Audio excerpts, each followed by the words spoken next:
आज हम लोग बात करने वाले हैं चैप्टर नंबर 3 करंट इलेक्ट्रिसिटी, विद्युत धारा के बारे में। जो ऑब्जेक्टिव क्वेश्चंस पूछे गए हैं 2009 से लेकर 2025 तक। चलिए पहले 2025 की बात करते हैं। तो 2025 में जो क्वेश्चन लगभग कह सकते हैं 8 क्वेश्चंस पूछे गए हैं, वे सारे क्वेश्चंस कहीं ना कहीं प्रीवियस ईयर से, यदि डायरेक्ट बोला जाए 70% क्वेश्चन आप क्या है डायरेक्ट पूछे गए जो प्रीवियस ईयर में थे। ठीक है, कुछ कह सकते हैं 30% ऐसे थे जो आपको जो फॉर्मूले का लिस्ट देते हैं उसके हेल्प से आप बना सकते थे, या प्रीवियस ईयर क्वेश्चन के हेल्प से बना सकते थे, थोड़ा सा भी आप उसके ऊपर फोकस किए होते तो। चलिए 2026 में हम आपको बार बार कहते हैं क्वेश्चन बैंक के ऑब्जेक्टिव क्वेश्चन 35 उठाना कोई बड़ी बात नहीं है। उसके लिए क्या करना है, आपको समझ के ऑब्जेक्टिव वो करना है, एबीसीडी नहीं करना है। चलिए तो विद्युत धारा करंट इलेक्ट्रिसिटी स्टार्ट करते हैं। सबसे पहले फॉर्मूले की लिस्ट की बात करें तो अभी हम जो क्वेश्चन 2025 का उसकी हम बात कर लेते हैं, कौन कौन सा पूछा जा चुका है। या ये कह सकते हैं, चलो सबसे पहले ये आपको पूछा जा चुका है, ये क्वेश्चन दो क्वेश्चन पूछा जा चुका है सिर्फ इसी फॉर्मूले के ऊपर से। ठीक है, दूसरा चलो ये कह सकते हैं भी वहां से बात करो चाहे यहां से बात करो एक ही बात है। करंट डेंसिटी का आपको शायद मात्रक पूछा है। ठीक है, और ड्रिफ्ट वेलोसिटी के रिलेशन में आपको पूछा जा चुका है, इस साल की बता रहे हैं। कलर कोड से इधर 2-3 साल से नहीं पूछ रहा है, फिर भी याद रखिएगा। ठीक, इधर आ जाते हैं जैसे प्रतिरोध के संयोजन में ग्रुपिंग की बात की जाए तो उसमें पूछा गया है श्रेणी क्रम संयोजन में आपका धारा और विभव में कौन समान होता है कौन अलग अलग होता है। ओके, और पावर के लिए आपको ये पूछा जा चुका है V × I या V²R ये आपको पूछा जा चुका है। मतलब इस साल 2025 की बात कर रहे हैं सिर्फ इसके लिस्ट से। उसके बाद इधर बोला जाए चलो रेसिस्टेंस के लिए एक चीज और पूछा था आपको, रेसिस्टेंस का ये वाला फॉर्मूला R = ρ L/A, ये भी पूछा है 2025 में। चलिए यहां से फिलहाल कहा जाए तो कुछ नहीं पूछा है। ठीक है, चलिए यहां से बोला जाए तो फिलहाल इस में नहीं कुछ पूछा है। ठीक है, यहां से भी कुछ नहीं पूछा। चलिए तो क्या है, सिंपल सा है। देखिए 2 मार्क्स और 5 मार्क्स में कोई भी अलग क्वेश्चन नहीं पूछा गया, सब सिमिलर है। मतलब 5 मार्क्स तो रिपीटेड क्वेश्चन ही है। ठीक है, चलिए हम लोग बात करते हैं 1 मार्क्स से। जो 2025 से पूछा, ये कब पूछा था, 21 में, 19 में, 16 में और 15 में रिपीट। अभी जस्ट सिर्फ इतना जो पूछा उतना ही ध्यान नहीं रखना है, पूरे को अच्छे से याद रखना है। क्या पूछा है, पावर ऑफ इलेक्ट्रिक सर्किट, विद्युत परिपथ की शक्ति। पावर बराबर क्या होता है, वर्क बाई टाइम। वर्क का क्या होता है I² RT या हीट अपॉन टाइम कह लो, या T से T साफ। एक फॉर्मूला अपना I² R, चूंकि इसमें नहीं है तो चलिए इस फॉर्मूला की बात खत्म। हम लोग इसको लिख सकते हैं I × R × I, इसको V × I भी लिख सकते हैं। क्या इसमें है, नहीं है, ये भी ध्यान में रखना है, सबको ध्यान में रखना है। तीसरा हम इसको और क्या लिख सकते हैं, इसको हम इसी को और लिखना चाहे तो ऐसे लिख सकते हैं I² R² divided by R। R से ऊपर नीचे मल्टीप्लाई कर दिया तो ये अपना ऊपर वाला क्या बन जाता है, V² R बन जाता। यही तो पूछा है, V² R। रिपीटेड क्वेश्चन देखो आप 2000 इससे पहले कब पूछा था, पूछा है V² सेम टू सेम, कहीं कुछ नहीं, सब कुछ वही बताए थे 2000 जो 24 के एग्जाम दे थे उस टाइम में भी। चलिए नेक्स्ट बात करते हैं।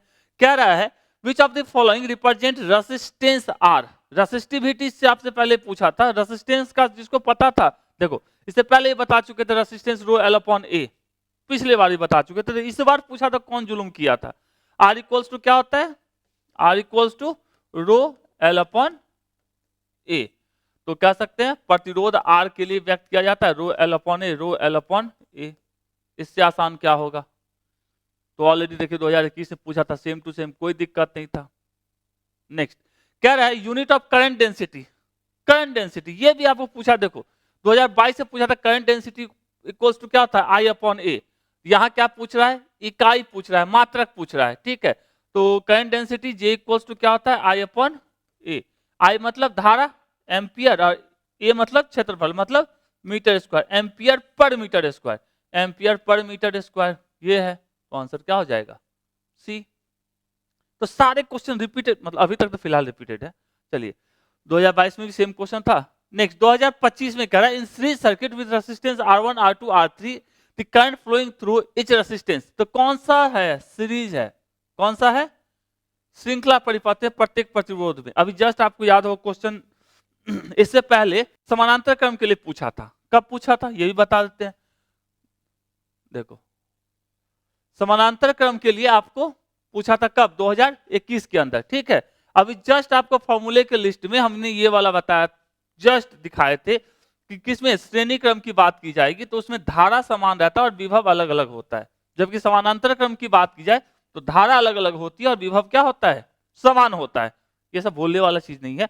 तो कह सकते हैं यहाँ श्रृंखला में, तो श्रृंखला में प्रतिरोध में प्रवाहित धारा, करंट के बारे में पूछा जा रहा है। किसके बारे में? तो करंट। तो करंट क्या होता है? धारा क्या होती है? सेम होती है। तो करंट क्या होता है? समान होता है, सेम। ऑलरेडी इसलिए कह रहे हैं ना, जो पहले फॉर्मूले का जो लंबा चौड़ा लिस्ट है उसको पक्का वाला आपको करना है, ठीक है। चलिए नेक्स्ट बात करते हैं। तो कह सकते हैं 2021 का ही सिमिलर क्वेश्चन है। नेक्स्ट कह रहा है the graph between voltage V of a conductor and current I is a straight line which makes an angle theta with y axis which represent I. The resistance of the conductor will be, ठीक है। तो ये question भी आपको मतलब जो फॉर्मूले का लिस्ट है उसमें भी लिखा हुआ है। एक चालक की वोल्टता V धारा I के बीच ग्राफ एक सरल रेखा है जो y अक्ष जो कि I को प्रदर्शित करता है। चलो लो, ये अपना y अक्ष होता है जो I को प्रदर्शित कर रहा है, तो ये किसको प्रदर्शित करेगा? V को करेगा, ठीक है। हाँ, तो क्या कर रहा है? एक चालक की वोल्टता V था धारा I के बीच ग्राफ, V और I के बीच का ग्राफ एक सरल रेखा है, ठीक है, जो y अक्ष के साथ थीटा कोण बनाता है। y मतलब ये थीटा कोण बनाता है, ठीक है। तो चालक का प्रतिरोध हम लोग क्या जानते हैं? V is equals to I into R। तो R बराबर क्या होता है? V by I। Normal case में आप यदि पढ़ोगे तो आपको ऐसे पढ़ाया जाता है, इस पे I को रखते हैं, इस पे V को रखते हैं और ये जो होता है थीटा, ठीक है। यही किसको बताता है? इसी का हमको tan थीटा बताता है। किसको? रेसिस्टेंस को, ठीक है। जब y पे V को रख दो तो यहाँ पर भी सेम ही कहानी है। जिसके साथ एंगल है, किसके साथ एंगल होना चाहिए था? तो R बता tan थीटा को I के साथ। तो सिंपल सा यहाँ भी I के साथ ही है, तो आंसर क्या होता? tan theta. इससे आसान क्या पूछता? या दूसरे तरीके से समझ सकते हो, जैसे मान लो हमने इसको एक राइट एंगल ट्रायंगल समकोण त्रिभुज बना लेते, तो यदि ये हमारा किस चीज को दिखाएगा? I को, और ये किस चीज को दिखाएगा? यहां से यहां तक V को। इस समकोण त्रिभुज की बात करें, ठीक है, ये अपना थीटा है, ये अपना I है, ये अपना V है, तो tan थीटा बराबर क्या लिखते? tan थीटा बराबर V बाई I लिखते, ठीक है। तो V बाई I क्या होता है? रेसिस्टेंस होता है। तो tan थीटा किसके बराबर हो जाता है? रेसिस्टेंस R के। इतना सा तो क्वेश्चन था, तो tan थीटा हो जाता, ठीक है। तो क्वेश्चन ठीक है, already tan theta equals to प्रतिरोध या रेसिस्टेंस हम पहले भी लिख चुके हैं। नेक्स्ट कह रहा है if the length of the conductor is double will keeping the potential difference across it constant then the drift velocity of electron will be। मतलब किसी चालक की लंबाई दोगुनी कर दी जाए और उसके ऊपर लगाए गए विभवांतर को स्थिर रखा जाए तो इलेक्ट्रॉन का अपवाह वेग होगा। इलेक्ट्रॉन का अपवाह वेग होगा, विभवांतर को स्थिर रखा जाए, इलेक्ट्रॉन का अपवाह वेग क्या होने वाला है? क्या कर दिया गया? लंबाई को दुगुनी कर दी गई है, तो लेंथ को क्या कर दिया गया? डबल कर दिया गया।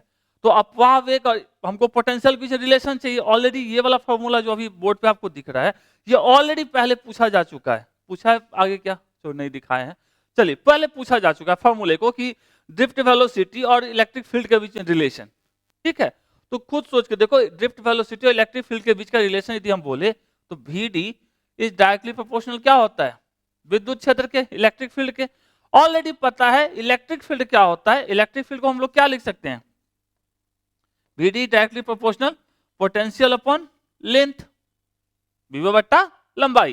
तो यहां से देखा जाए तो हम लोग क्या कह सकते हैं? VD जो होगा वो इनवर्सली प्रोपोर्शनल किसके होगा? लंबाई के। तो कह रहा है लंबाई को दो गुना कर दिया जाए। यदि लंबाई को दो गुना करेंगे तो VD क्या हो जाएगा पहले की तुलना में? ऐसे VD2 बाई VD1। तो क्या लिखते हैं इसको? इनवर्सली प्रोपोर्शनल है L1 बाई L2। तो यहां L1 इक्वल्स टू कितना? L रख लेते हैं, L2 बराबर 12 रख लेते हैं। तो VD2 इज इक्वल्स टू क्या हो जाएगा? 1/2 इंटू VDL मतलब VD1। मतलब पहले वाले कह सकते हैं अपवाह वेग का आधा हो जाएगा, तो यही तो चीज समान रहेगा, आधा हो जाएगा v हाफ। मतलब क्वेश्चन फॉर्मूला वही है, लेकिन थोड़ा सा आपको क्या करना था, इसको मॉडिफाई करना था, इलेक्ट्रिक फील्ड और पोटेंशियल, ठीक है। इसका रिलेशन कहां पे है, चैप्टर नंबर 2 के अंदर अपने को पढ़ना है, ठीक। चलिए तो ये हो जाएगा कितना, आधा हो जाएगा।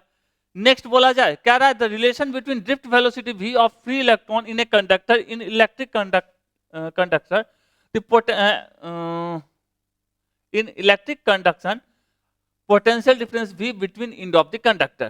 वैद्युत चालक में चालक के मुक्त इलेक्ट्रॉन के अपवाह वेग v एवं चालक के सिरों के बीच लगे विभवांतर v के बीच का क्या बताना है, संबंध बताना। जस्ट पीछे देखें क्या है संबंध, vd is directly proportional to, यहां से लिख सकते थे vd is directly proportional to किसके, v के, इनवर्सली प्रोपोर्शनल किसके, लंबाई के। तो क्या लिखते हैं यहां से, v के अनुक्रमानुपाती होता है, प्रोपोर्शनल टू v।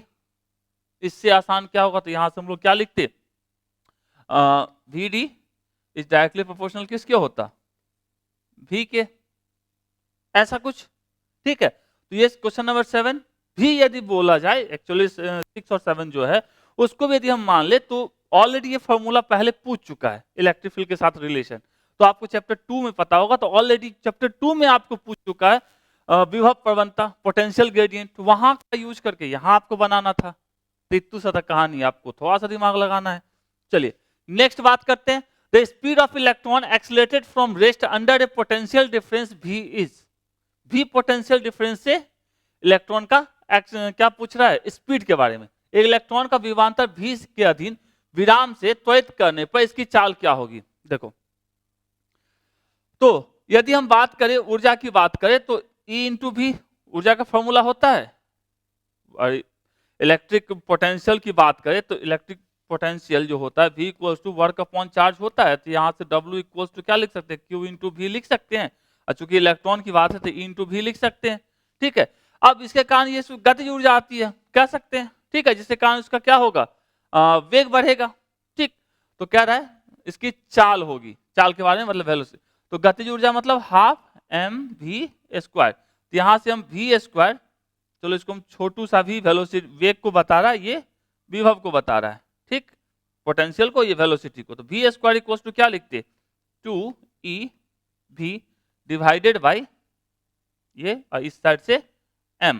तो यहां से और हम लिखना चाहते तो क्या लिखते, v is equal to root under 2e potential by m। e charge on electron constant, 2 constant, m constant, तो यहां से हम v इस क्या लिखते, directly proportional root under capital V। Capital V क्या है, कैपिटल V क्या है, विभवांतर है, लिख सकते थे, ठीक है। तो यहां से V directly proportional root under V, तो V के समानुपाती रूट अंडर V के समानुपाती proportional to root under capital V। इतने क्वेश्चन कब पूछे गए, 2025 तक पूछेगा, तो एकदम इजी ही क्वेश्चन थे। तो हम एक्सपेक्ट करते हैं समझ में आया 2025 तक कहानी। चलिए आगे देखते हैं 2024 की कहानी। चलिए सबसे पहला क्वेश्चन जो पूछा है, वैद्युत संबंधित Kirchhoff second law of electricity is related to, वैद्युत संबंधित किरचॉफ का द्वितीय नियम संबंधित होता है। तो पहला नियम संबंधित होता है किसके संरक्षण के सिद्धांत से, आवेश के, कंजर्वेशन ऑफ चार्ज। और सेकंड जो अपना लॉ होता है वो होता है एनर्जी कंजर्वेशन, ठीक है, ऊर्जा के संरक्षण पे। तो कह सकते हैं किसका पूछा है, सेकंड के लिए पूछ रहा है। तो सेकंड के लिए द्रव्यमान नहीं, आवेश फर्स्ट के लिए होता है, और एनर्जी किसके लिए होता है, सेकंड के लिए। तो कह सकते हैं सिंपल सा कंजर्वेशन ऑफ एनर्जी, यहां भी लिखे हैं first rule conservation of charge के ऊपर, और सेकंड रूल किस पे होता है, कंजर्वेशन ऑफ एनर्जी पे। ऑलरेडी वो वाले पीछे जो टेबल था बड़ा सा बहुत सारा, उसके अंदर है आपको, तो ध्यान में रखेंगे। आंसर क्या हो जाए, कंजर्वेशन ऑफ एनर्जी, ऊर्जा संरक्षण से। ये कब पूछा है, 2017 और 24 में। चलिए 17 में क्या पूछा था, किरचॉफ का दूसरे नियम है, क्या है भैया, अभी जस्ट देखिए क्या है, किसके संरक्षण के हिसाब से, ऊर्जा संरक्षण का नियम के हिसाब से दिया था। और फर्स्ट लॉ किसके, आवेश संरक्षण पे। ये हो गया फर्स्ट और ये हो गया अपना सेकंड, ठीक है, द्वितीय नियम। इजी था, सेम टू सेम। नेक्स्ट, विभव मापी की सुग्राहिता को बढ़ाने के लिए, ठीक है, to increase the sensitivity of a potentiometer. तो इसके बारे में भी आपको टेबल में दिए हैं। ये कब पूछा है, 9 में, 16 में और 24 में। तो आपको क्या करना पड़ता है, यदि दोनों ऑप्शन रहे, ठीक है, पहला क्या है increase the length of the wire, यहाँ length of its wire will have to be increased. इसमें दूसरा ऑप्शन क्या है, by reducing the current in the main current. यहाँ पे देखोगे current in its wire will have to be reduce, इसके तार में धारा को घटाना होगा। तो यदि दोनों ऑप्शन रहे तो आप पहले वाले को प्रीफर करोगे, ठीक है। यदि पहला वाला नहीं है तो दूसरे वाले पे जाएंगे। तो इसके हिसाब से इसका आंसर क्या होगा, length of its wire will have to be increase by increasing the length of the wire. तो इसका आंसर क्या हो जाएगा, सुग्राहिता बढ़ाने के लिए क्या करना पड़ता है, उसके वायर के लेंथ को इंक्रीज करना होता है, ठीक है। फोर्थ कह रहा है एन इक्वल प्रतिरोध, मतलब N equal resistors are first connected in series and then in parallel, the ratio of maximum minimum resistance will be. N समान प्रतिरोध पहले श्रेणी क्रम में बाद में समानांतर क्रम में जोड़े जाते हैं, अधिकतम तथा न्यूनतम प्रतिरोध का अनुपात क्या होगा। तो याद रखोगे जब भी सीरीज में जोड़ा जाता है तो आपको आर मैक्सिमम मिलेगा, और जब भी पैरेलल में जोड़ते हैं तो आर मिनिमम मिलता है। कैपेसिटर केस में जस्ट उल्टा होता है, क्योंकि फॉर्मूला ही जस्ट उल्टा होता है। तो आपको किसका पूछ रहा है, अधिकतम तथा न्यूनतम प्रतिरोध का अनुपात, मतलब R max by R min. तो क्या दिया है, एन समान प्रतिरोध, ठीक है, एन इक्वल रेसिस्टेंस। तो सिंपल सा मैक्सिमम की बात करते हैं, आर मैक्स मतलब कौन सा होना चाहिए, सीरीज वाला। तो इसके लिए सिंपल सा जोड़ देंगे, सारे साइज सेम है तो R1 प्लस R2 मतलब R plus R plus R plus कहां तक, N तक। तो इसका मतलब ये क्या हो जाता है, N R। और R मिनिमम की बात करते तो मिनिमम कब मिलता है, जब हम क्या निकालते, R पैरेलल निकालते, तो मतलब R पैरेलल। तो 1 by R P is equal to क्या होता है, 1 by R1 plus 1 by R2 plus 1 by R3 dot dot dot dot तक। तो कह सकते हैं 1 by R plus 1 by R plus 1 by R plus कहां तक, N तक। तो ये अपना क्या हो जाता है, N by R, 1 by R P is equal to N by R। तो आर पी इक्वल टू क्या हो जाता है, यहाँ से R P is equal to हो जाता है R बाई N। तो आर पी इक्वल टू क्या हो जाता है, R बाई N। तो आपसे क्या पूछा है, R max by R mean, ठीक है। तो श्रेणी क्रम में जोड़ते हैं तो आपको मैक्सिमम मिलता है, और समांतर क्रम में क्या मिलता है तो R max by R min, R max की वैल्यू क्या है, एन आर, और आर मीन की वैल्यू क्या है, आर बाई एन। आर से आर साफ, क्या बच गया, एन स्क्वायर। तो इसकी वैल्यू क्या आ जाएगी, एन स्क्वायर, ठीक है। वही R min by R max पूछता तो क्या होता, तब 1 बाई एन स्क्वायर होता। तो यहाँ पे आंसर क्या हो जाएगा, एन स्क्वायर। क्वेश्चन इजी है, फॉर्मूला याद है, सब बनेगा, ओके। तो फोर्थ का आंसर हो जाएगा D. Next fifth, 40 watt, two bulbs of 40 watt and 60 watt are connected in 220 volt source, the ratio of their resistance will be। दो दे के रखा है जिसका आपको पावर दे के रखा है, 40 वाट और 60 वाट का दो बल्ब है, वाट किसका यूनिट होता है, पावर का। के दो बल्ब 220 वोल्ट स्रोत से जुड़े हुए हैं, स्वाभाविक है ये दोनों कैसे जुड़े होंगे, समानांतर ही जुड़े होंगे, ओके। तो उनके प्रतिरोधों का अनुपात, तो सिंपल सा इस वाले फॉर्मूले को लगाएंगे, क्योंकि पोटेंशियल वहां सेम है और रेसिस्टेंस की भी यूज करना है अपने को। तो यहां से हम लोग क्या जानते हैं, P is equals to V square by R. तो यहां से हम लोग क्या लिख सकते हैं, P जो होगा इनवर्सली प्रोपोर्शनल होगा R के, ठीक बात। तो पूछ क्या रहा है, प्रतिरोधों का अनुपात, तो सिंपल सा कह सकते थे R जो होगा इनवर्सली प्रोपोर्शनल किसके हो जाएगा, 1 बाई सिंपल सा P के। तो यहां से यदि हम लिखते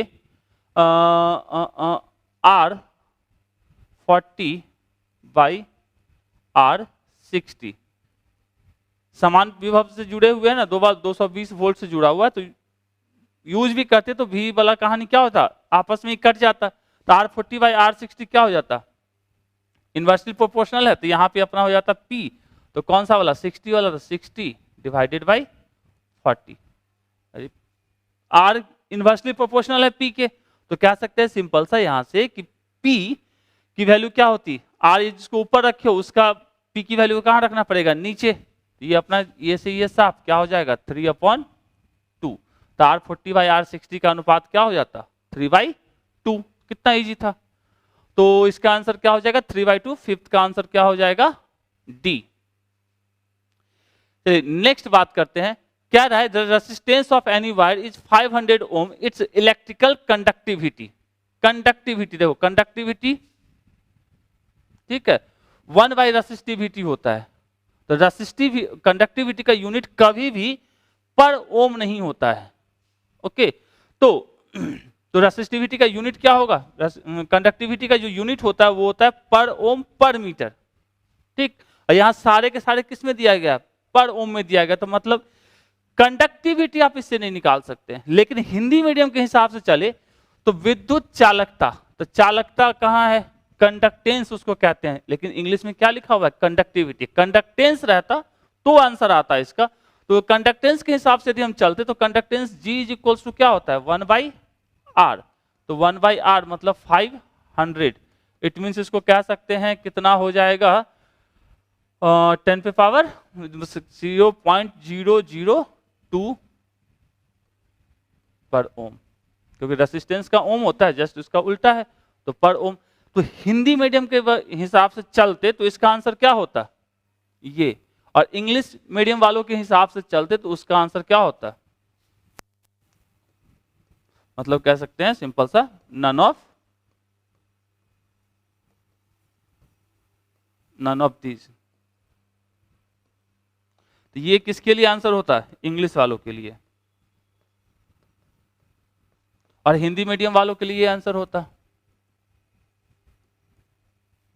तो आपको इसका आंसर रॉन्ग ऑप्शन करके आपको दिया जाता है इसको।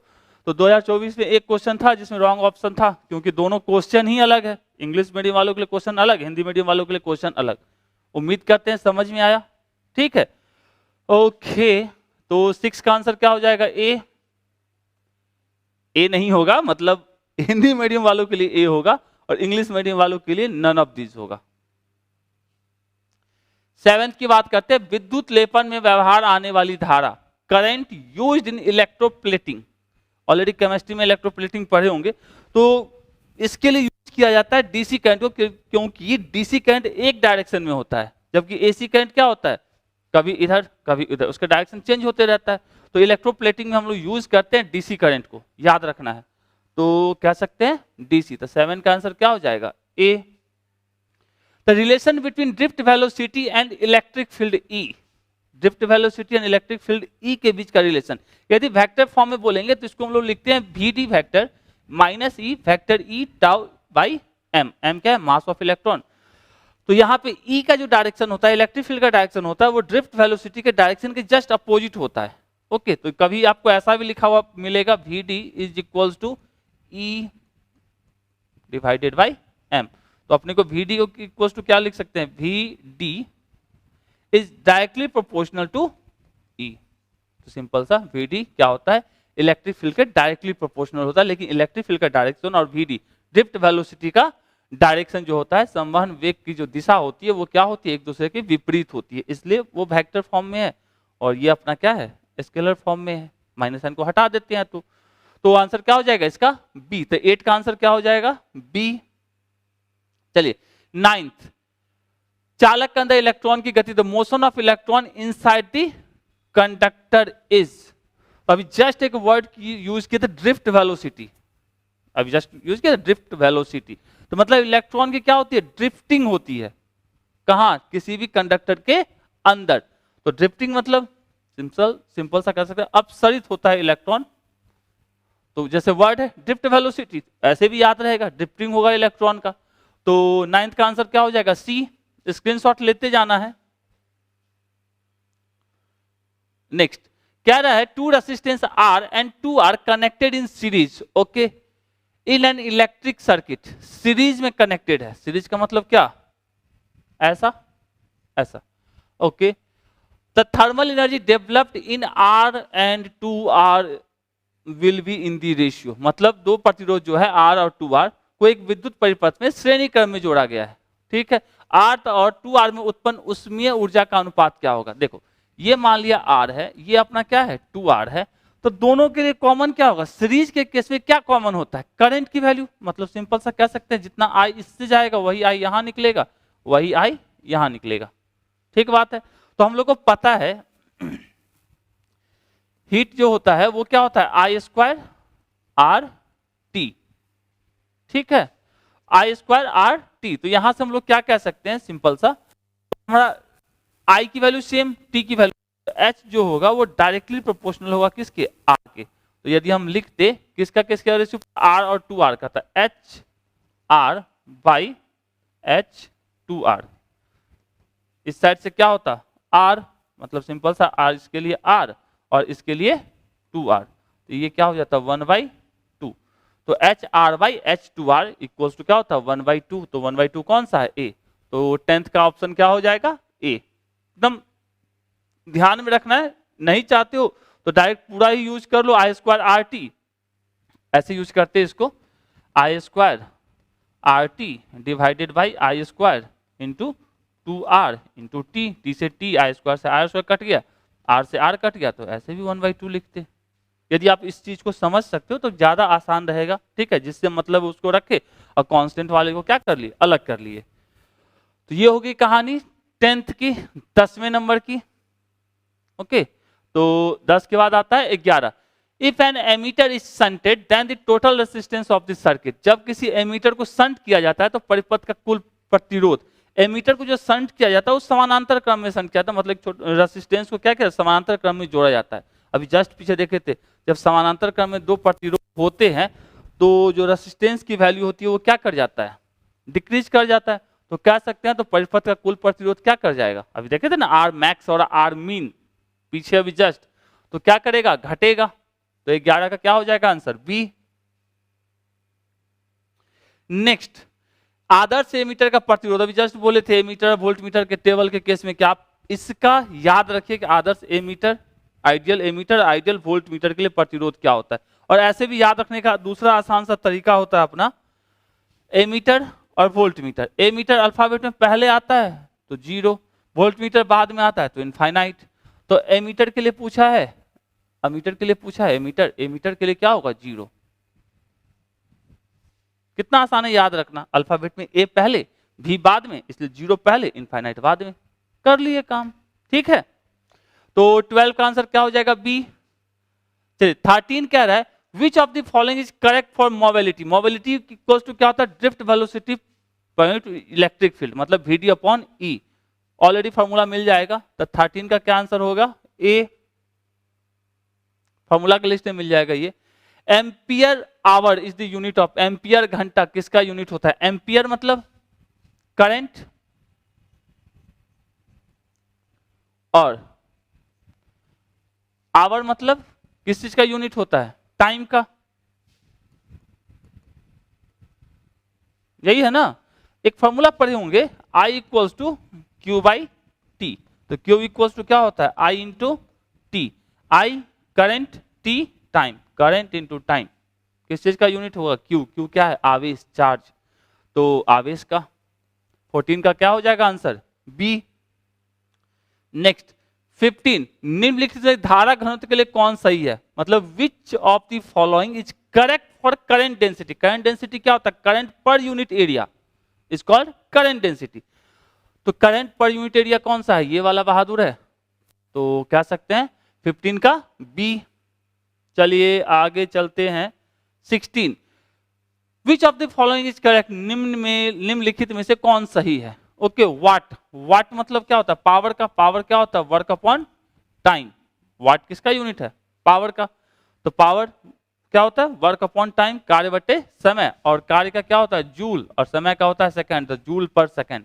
तो क्या हो जाएगा आंसर 16 का ए। मतलब फॉर्मूला यदि याद है तो आप इजी रहता है हर एक चीज, तो फॉर्मूला याद रखिए, 16 का क्या हो जाएगा ए।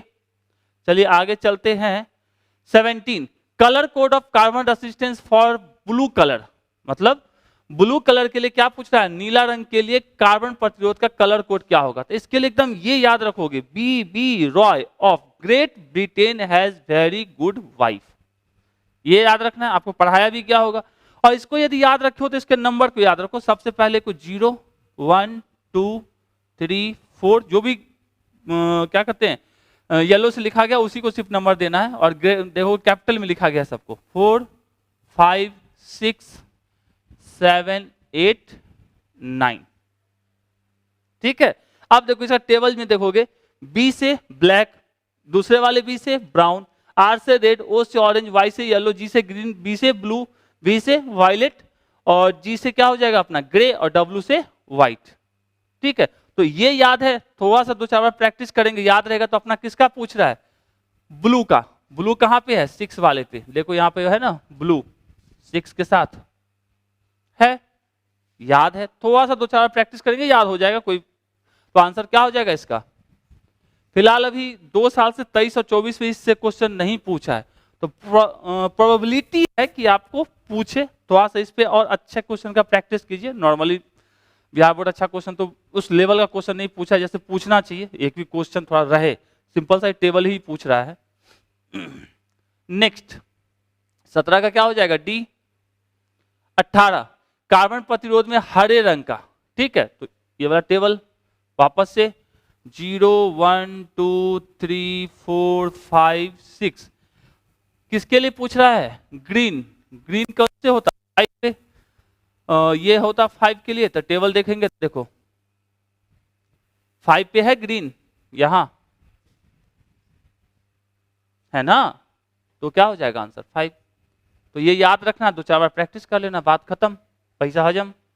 नेक्स्ट कार्बन प्रतिरोध में किसका कलर कोड पूछ रहा है? येलो। मिला लो, 0 1 2 3 4। येलो के लिए कौन सा?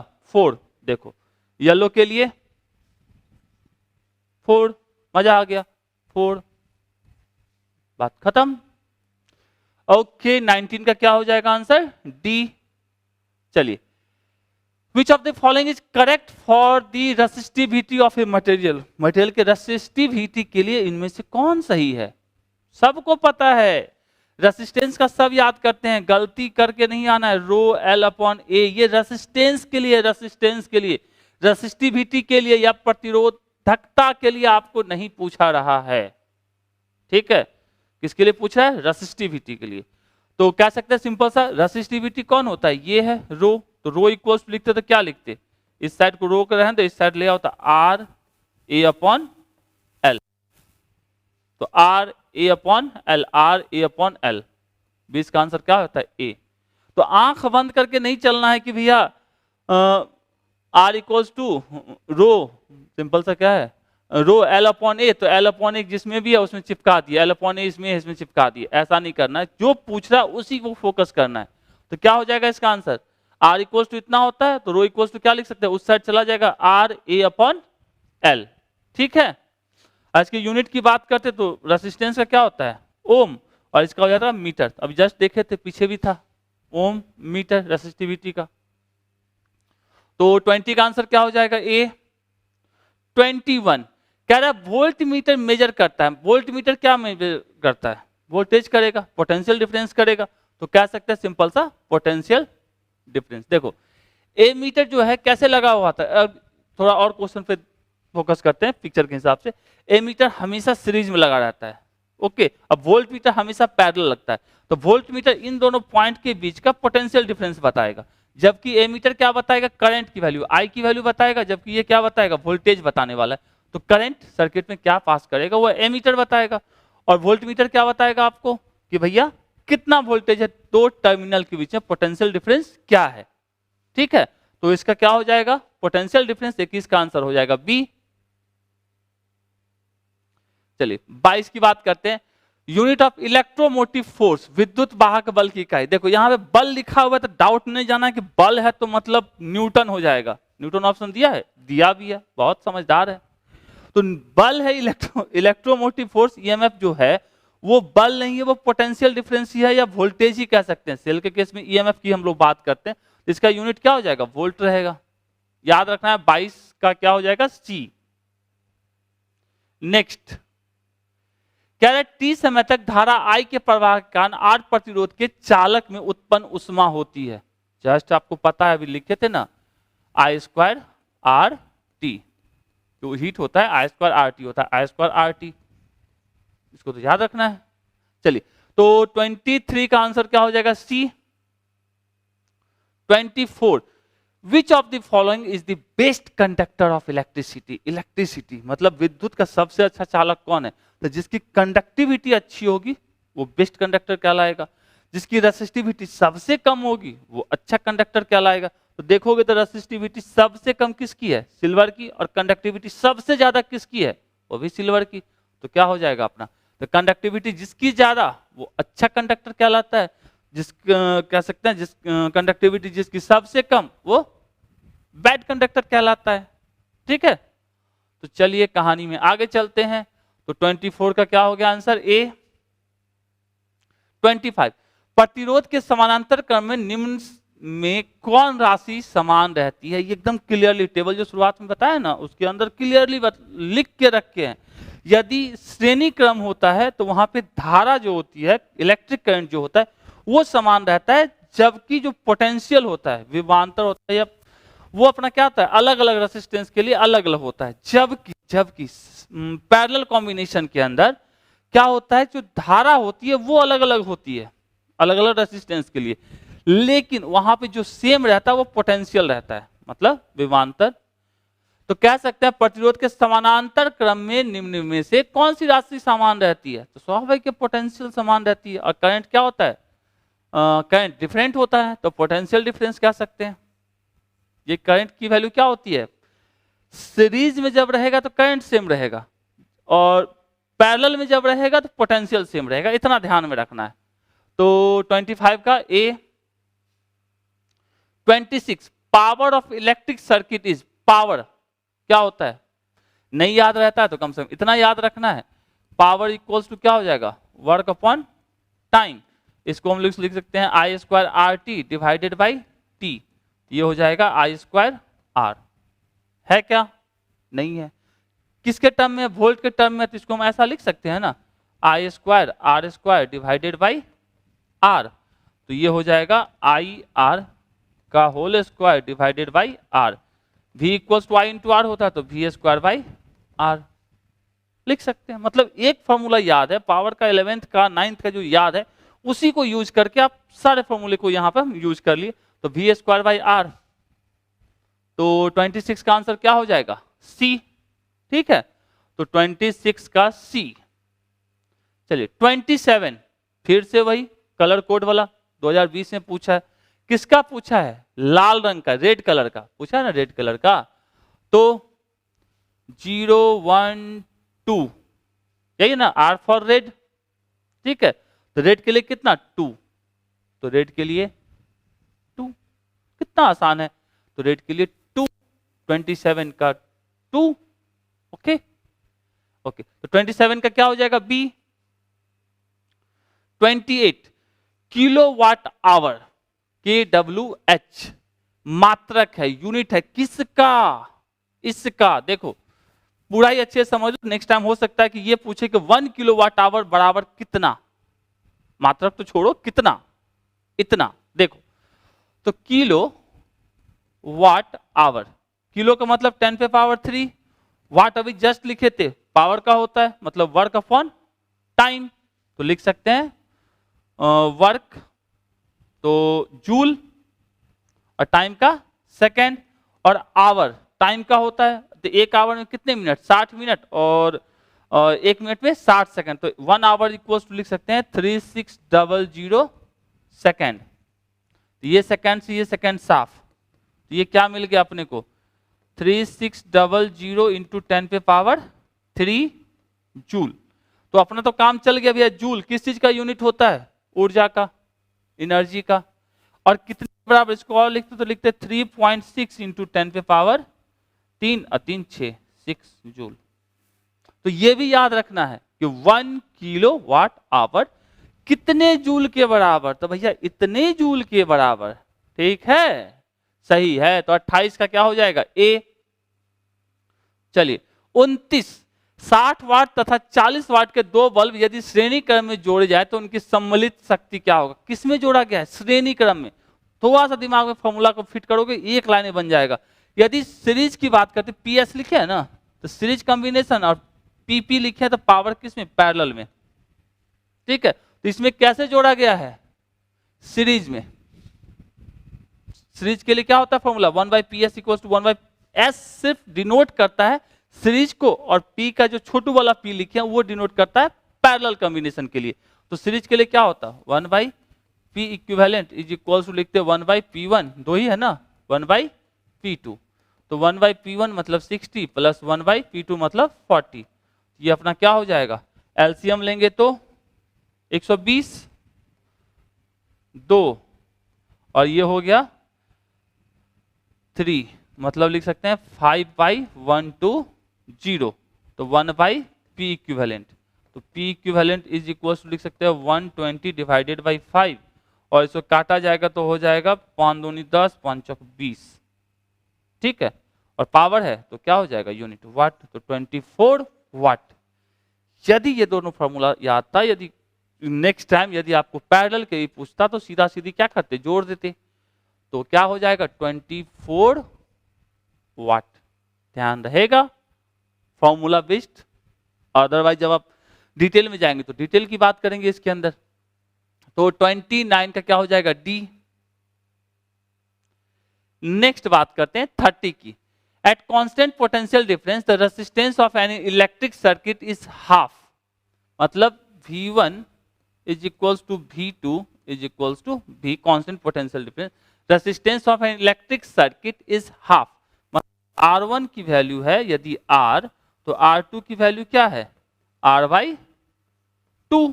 ये कह रहा है the value of heat produced will be, तो अब हीट जो प्रोड्यूस्ड होगा मतलब कह सकते हैं वो H2 क्या होगा, किसके रिस्पेक्ट में, डैश H1 के रिस्पेक्ट में। तो कितना हीट, पहले वाले के ही रिस्पेक्ट में ना कोई भी काम होता है, या सिंपल सा कह सकते थे इसको H2/H1 की वैल्यू क्या होगी, ये आपसे पूछा जा रहा है। ओके, तो अपने को पता है पोटेंशियल सेम कह रहा है और रेसिस्टेंस अलग अलग है, और दोनों क्या है इतना, the resistance of electricity half the value of potential difference, ठीक है। तो सिंपल सा पोटेंशियल डिफरेंस के टर्म में हमारा कौन सा फॉर्मूला होता है V²/R × T, ओके है। तो यहां से हम लोग बात करते हैं, चलिए हीट के लिए बात करें H2/H1 is equal to H2 को क्या लिखते हैं V²/R, मतलब तो इसको डायरेक्टली भी लिखना चाहते तो H जो है इनवर्सली प्रोपोर्शनल है R के, मतलब इसको V की वैल्यू कांस्टेंट है, T की वैल्यू क्या है, दोनों में सेम ही टाइम तक करंट फ्लो करेगा। तो यहां से हम लोग लिख सकते थे H जो होगा वो इनवर्सली प्रोपोर्शनल किसके होगा R के। तो यहां से हम लिख सकते थे H2 के लिए, तो यहां क्या हो जाता H2 के लिए यहां हो जाता अपना R2, और H1 के लिए ऊपर चला जाता R1। तो R1 की वैल्यू कितनी है R, और R2 की वैल्यू है R/2, तो R1/, ठीक है यही कह रहा है ना। तो ये अपना क्या हो जाएगा R1 की वैल्यू है R और ये है R/2, तो ये क्या हो जाएगा 2। तो कह सकते हैं इन दोनों का रेशियो किसके, 2 गुना डबल कह सकते हैं ना। तो H2 इज इक्वल टू लिखते तो क्या लिखते 2H1, तो कितने हो जाती डबल, एकदम सिंपल सा फॉर्मूला बेस्ड ही तो पूछ रहा है आपसे। तो 30 का आंसर क्या हो जाएगा बी। नेक्स्ट बात करते हैं 31 की। कह रहा है the current flowing in a wire is 1 ampere, मतलब करंट का मतलब है आई आपको दे दिया गया है 1 एम्पियर, ठीक है। If the charge on an electron is 1.6, मतलब Q की वैल्यू आपको दे दिया गया है 1.6 into 10⁻⁻19 coulomb, okay. Then the number of electrons flowing through the wire per second, मतलब नंबर ऑफ इलेक्ट्रॉन्स पूछ रहा है पर सेकेंड, पर यूनिट टाइम, ये क्या होगा यही पूछ रहा है, ठीक है। तो चलिए हम लोग इन सब के बीच में रिलेशन की बात करते हैं। तो Q is equal, I is equals to क्या होता है Q/T होता है। तो यदि नंबर ऑफ पर सेकेंड का तो ऐसे भी हम लोग निकाल सकते हैं, सिंपल सा n क्या होगा, और 1 सेकेंड के लिए बोला था T इज इक्वल्स टू 1, यही रख लेते हैं ज्यादा अच्छा है। तो हम लोग क्या जानते हैं I इक्वल्स टू Q बराबर क्या होता है n into E divided by T, तो n बराबर क्या हो जाएगा I into T divided by E। तो I की वैल्यू कितनी है 1 एम्पियर, T की वैल्यू कितनी है T की वैल्यू 1, और E की वैल्यू तो अपने को पता है कितनी होती है 1.6 इंटू 10⁻⁻19। तो इस आपकी वैल्यू को पुट करते तो n इक्वल्स टू क्या लिखते हैं I 1 T1 और E की वैल्यू 1.6 इंटू 10⁻⁻19। तो इसको सॉल्व करेंगे 10⁻18 के टर्म में कुछ आएगा तो कौन सा आएगा 6.25 इंटू 10⁻18। ये हो जाएगा, सॉल्व कीजिएगा 6.25 इंटू 10⁻18। ठीक है, तो 1 कूलम, पहले वाले चैप्टर के अंदर भी 1 कूलम ऑफ चार्ज कितने इलेक्ट्रॉन चार्ज के बराबर होता है, तो इतने ही इलेक्ट्रॉन चार्ज के बराबर होता है 1 कूलम चार्ज भी। तो सिंपल सा कह सकते हैं 6.25 इंटू 10⁻18। इजी था, फॉर्मूला बेस्ड, तो आप पहला चैप्टर को भी यूज कर लिया। तो 31 का क्या हो जाएगा बी। चलिए 32 कह रहा है द करंट ऑफ 3.2 एम्पियर। देखिए ये जस्ट पीछे जो बना है सेम टू सेम कहानी है इसकी भी। तो आप बताइए, थोड़ा सा हम भी वेट करते हैं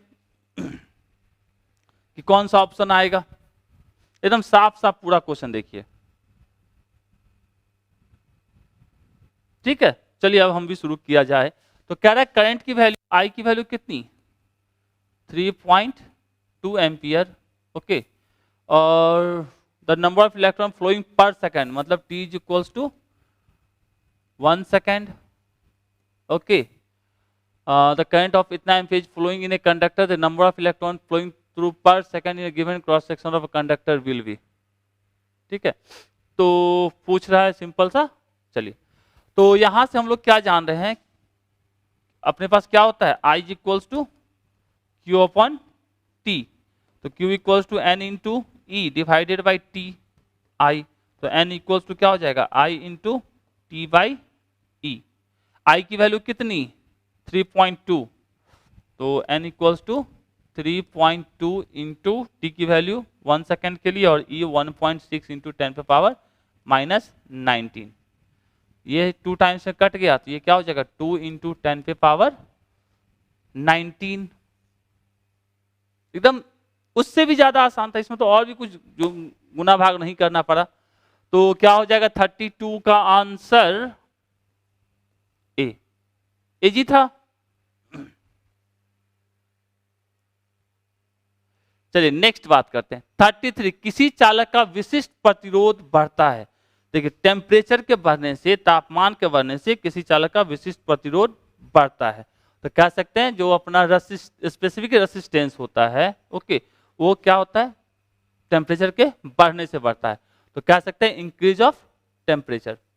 हमेशा याद रखेंगे प्रतिरोध हो, ठीक है, या विशिष्ट प्रतिरोध हो, दोनों जो होता है टेम्परेचर के साथ बढ़ने से बढ़ता है। जबकि अपना जो सेमीकंडक्टर की यदि हम बात करें तो उसमें उल्टा होता है। अर्धचालक में क्या होता है टेम्परेचर बढ़ेगा तो उसका प्रतिरोध क्या होता है कम होता है।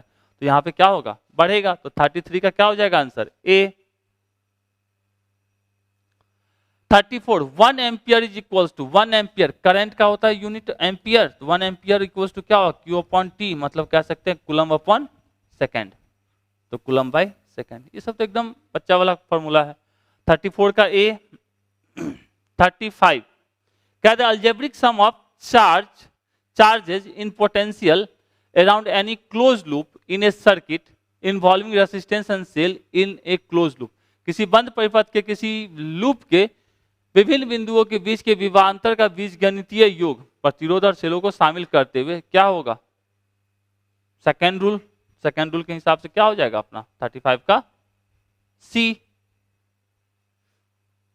बंद परिपथ है ना, इसलिए क्लोज लूप के लिए।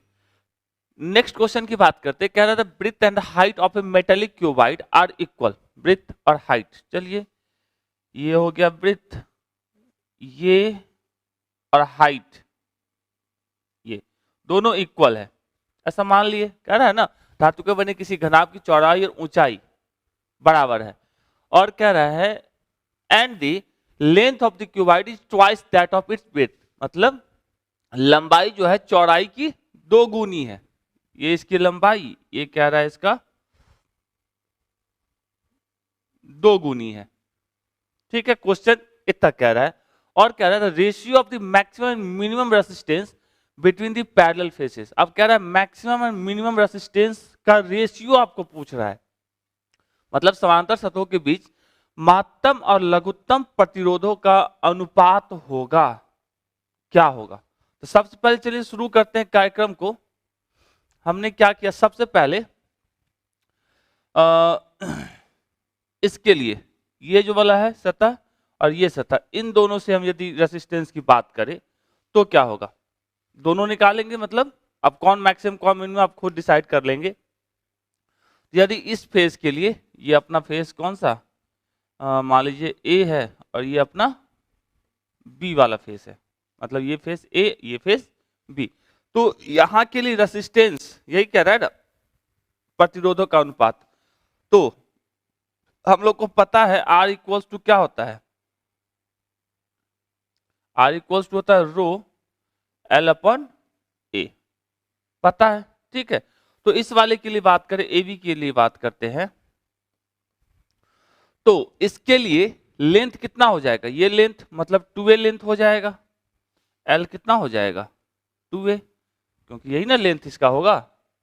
और इसके एरिया की बात करें, क्रॉस सेक्शनल एरिया की, तो एरिया इज इक्वल्स टू क्या हो जाएगा, देखो ये वाली सतह का एरिया, यही क्षेत्रफल होगा इसका, क्रॉस सेक्शनल एरिया यही होगा, तो a इंटू ए मतलब a स्क्वायर। चलिए हम लोग पहला निकाल लेते हैं, R1 इज इक्वल टू क्या लिखते हैं, रो L की वैल्यू कितनी हो जाएगी 2a डिवाइडेड बाई a की वैल्यू a स्क्वायर, स्क्वायर से a साफ, तो क्या बच गया 2 रो अपॉन a, R1 निकल गया। अब दूसरे केस में क्या करते हैं, दूसरे केस के लिए हम लोग इन दोनों के बीच में कर लेते हैं, किसकी कहानी है 2a की कहानी हो गई।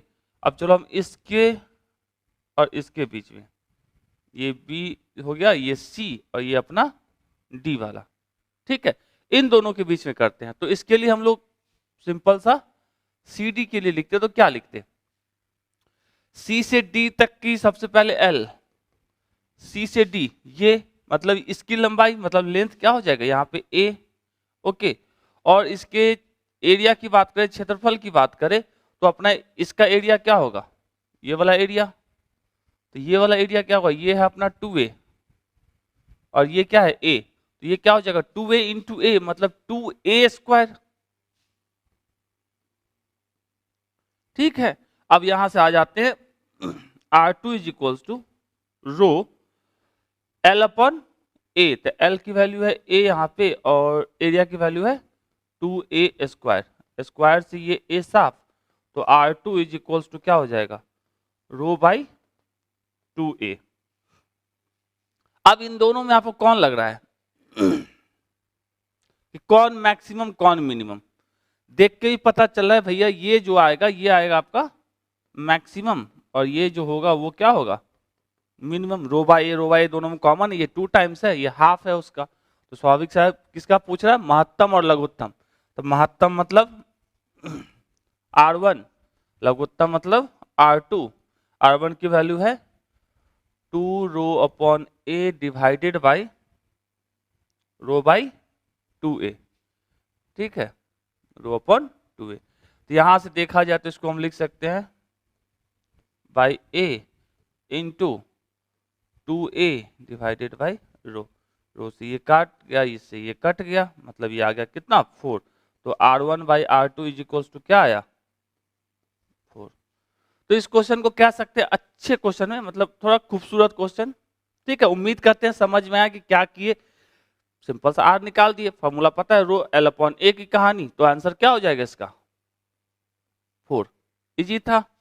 आराम स्क्रीनशॉट लेते जाइएगा और सारे के सारे क्वेश्चंस को, मतलब जैसे आप ऑब्जेक्टिव बनाते तो हर एक क्वेश्चन को सॉल्व करके भी कीजिए, कि सॉल्व करने से क्या होगा आपका फॉर्मूला का रिवीजन होगा, साथ में क्या होगा, साथ में क्या होगा एक्यूरेट पता चलेगा, कम से कम ABCD की कहानी तो नहीं रहेगी, अच्छा इसका A इसका B इसका C, ये बिल्कुल नहीं करना। हर एक क्वेश्चन को सॉल्व कीजिए, समझिए और एग्जाम जाइए, देखिए हर एक क्वेश्चन आपका मैक्सिमम क्वेश्चन एग्जाम में जो 2026 में पूछेगा वो पक्का वाला बनेगा। चलिए स्क्रीनशॉट देखते जाइए, 36 का क्या हो जाएगा B। Next 37 unit of mobility, mobility का फॉर्मूला क्या होता है drift velocity by electric field, तो कह सकते हैं mu equals to VD upon E। अब इसी को यूज करेंगे, बना लेंगे, हमारा क्या होता है mu equals to VD drift velocity, velocity का यूनिट क्या होता है मीटर पर सेकेंड, और इलेक्ट्रिक फील्ड विद्युत क्षेत्र का unit F by Q, force per unit charge. इसको और लिखते तो क्या लिखते, मीटर पर second into Q by F। तो फॉर्मूला होता है Q बाई F, या इसको कह सकते हैं डिस्टेंस अपॉन टाइम रहता है फॉर्मूला। तो मीटर पर सेकेंड और Q के लिए हमारा क्या हो जाता है, एम्पियर इंटू सेकेंड, और फोर्स के लिए न्यूटन। तो सेकेंड से सेकेंड साफ, तो क्या मिल गया, ampere metre divided by newton, ampere metre divided by newton. तो फॉर्मूला याद है, फटाक से निकाल लिए।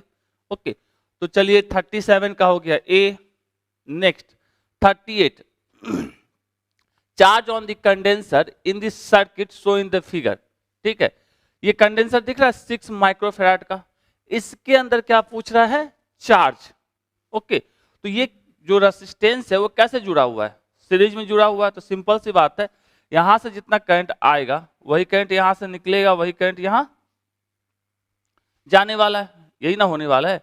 तो यदि हम लिखते पोटेंशियल इसका लिखना चाहते तो क्या होता है, इसका पोटेंशियल मान लीजिए V1 है, इसका पोटेंशियल V2 है, इस दोनों पॉइंट के बीच का। ठीक है, और करंट क्या पास कर रहा होगा, क्योंकि सीरीज में है तो I करंट पास कर रहा होगा। ओके, तो इस दोनों का पोटेंशियल जो होगा वो किसके बराबर होगा, विभवांतर जो होगा दोनों का, इसका और इसके कारण, वो 12 वोल्ट के बराबर होगा। क्योंकि पता है सीरीज के केस में आपको करंट सेम होता है और पोटेंशियल क्या होता है, डिफरेंट होता है। ऑलरेडी क्लियर किया है पहले। तो यहां से यदि हम लिखना चाहते तो क्या लिखते, पोटेंशियल V इक्वल्स टू क्या होता है, I इंटू आर। तो यहां से हम लोग लिखना चाहते कि जो हमारा 12 वोल्ट होगा वो किसके बराबर होगा, करंट क्या जा रहा है I, तो I into 3, V is equal to I into R. तो I इंटू रेसिस्टेंस कितना है 3, तो इसको लिखते 3I प्लस इसके कारण तो 9 into I, V1 plus V2, ऐसे थोड़ा सा और लिख लेते हैं।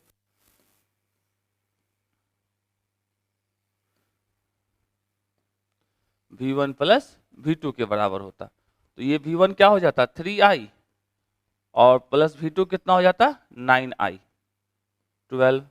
तो 12 इज इक्वल टू कितना 12I, तो I इज इक्वल टू कितना हो जाता 12/12, मतलब 1 एम्पियर निकल गया। ठीक है, यहां हमने करंट निकाला है, हमने क्या नहीं, उनको पूछा क्या जा रहा है, आवेश पूछा जा रहा है, चार्ज पूछा जा रहा है। तो चार्ज के लिए कौन सा फॉर्मूला हम लोग लगाएंगे, अपने को C दे के रखा है कितना 6 माइक्रोफैराड, यही दे के रखा है ना। तो अपने को निकालना है चार्ज, तो अपने को पता है C इक्वल्स टू क्या होता है Q बाई V। तो Q इक्वल्स टू क्या लिख सकते हैं, CV लिखा जा सकता है। ठीक है, C की वैल्यू पता है, V की वैल्यू हम चलिए इसके बात करें तो इसके लिए हमने क्या माना था V2। तो V2 इक्वल्स टू लिखते तो क्या लिखते, V2 इज इक्वल्स टू क्या है यहाँ पे 9, सॉरी उल्टा लिखे यहाँ पे, यहीं पे उल्टा लिखे, एक ही बात है। तो V1 की वैल्यू यदि हम लिखते तो यहां लिखते 9I प्लस V2 की वैल्यू लिखते तो क्या लिखते 3I। तो यहाँ पे V2 है, तो V2 कितनी होगी यहाँ पे, V2 3I, क्योंकि इसी का पोटेंशियल 6 माइक्रोफैराड के लिए सेम पोटेंशियल हुआ, क्योंकि दोनों पैरेलल में जुड़ा हुआ है। तो यहां हो जाता अपना 3I, और I की वैल्यू 1 है, इट मीन्स 3 इंटू 1, तो V2 इक्वल्स टू कितना आता 3 वोल्ट। तो C की वैल्यू पता है 6 माइक्रोफैराड, माइक्रो के टर्म में दिया तो रहने देते हैं, माइक्रोफैराड इंटू V की वैल्यू 3, तो कितना हो गया 18 माइक्रो कूलम।